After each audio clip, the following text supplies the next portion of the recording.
10 मजूर रोज 6 तास काम करून 12 दिवसात पूर्ण करतात, तर तेच काम 20 मजूर रोज 9 तास काम करून किती दिवसात पूर्ण करतील? म्हणजे 3 टर्म दिलेत आपल्याला. पहिल्या कंडिशन मध्ये पण मजूर, तास आणि दिवस दिलेत, आणि दुसऱ्या ह्याच्यात मजूर, तास 2 दिले आणि आपल्याला दिवस विचारलेत. तेव्हा काय करायचं? एका बाजूला ह्या पहिल्या ह्याच्यातल्या सर्व गोष्टी लिहून घ्यायच्या. 10 मजूर 6 तास 12 दिवसात पूर्ण करतात, बरोबर.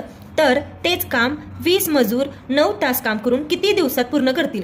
म्हणजे असं मांडून घ्यायचं. ही याने कन्फ्युजनही होत नाही आणि लगेच बरोबर उत्तर निघतं. तर आपल्याला काय काढायचे? दिवस. तर हे दिवस काढायचे, हे आपण एक्स मानूयात, म्हणजे सर्व या बाजूला घेऊया. म्हणजे 10 गुणिले 6 गुणिले 12 भागिले हे दोन्हीकडे येणार 20 गुणिले 9, बरोबर काय? एक्स. म्हणजे हे आपले दिवस आहेत. आता इथे 10 भाग जातोय. 10 एके 10, 10 दोन्ही 20, बेके बे, बेत्रिक 6, आणि इथे पण 3 भाग जातोय. 3 एके 3, 3 त्रिक 9.